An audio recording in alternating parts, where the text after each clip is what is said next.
Hi guys! Welcome back to part 2 of my Albedo armor tutorial. In this video, I'm going to show you how I made the breastplate by modifying an existing pattern. If you want to stick around to see the entire cosplay and future videos, you know what to do. As a base, I'm using Kamui Cosplay's fully closed breastplate pattern. I only needed the top half of the armor, so I traced it onto 12mm foam, cut it out, angled the under boob, and connected all the pieces according to the instructions.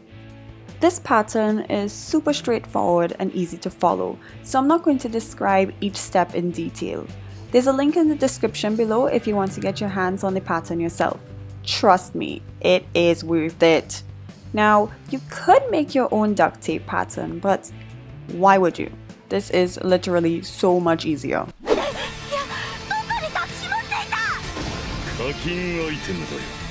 After joining the two halves together, I had the basic shape that I could now modify. I first sanded the boobs to a point, but I deleted the footage. Then I drew a semicircle and cut it out. After, I cleaned up the edges and beveled them. Next, I moved the opening from the back to the side. Starting with the strip on top, I first drew the new edge and cut off the excess foam. I then drew a new line about an inch below and then cut the strip out. I then beveled the edge a bit so that the strip can sit on a nice angle. Moving on to the back, I had no clue what this was, but had to make it. I started out by cutting off the extra foam.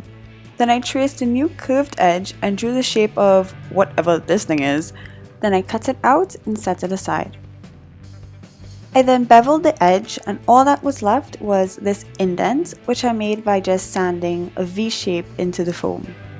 And finally, I attached the weird collar thing to the beveled edge. For the attachments, I'm using Velcro so that I can easily get in and out of the breastplate. Then I cut off all the scraps and rough sanded all my edges. Oh yeah, don't mind that was a mistake. Then I buffed the entire breastplate out with a higher grit sandpaper. And finally, I heated up the ends and curled them outward.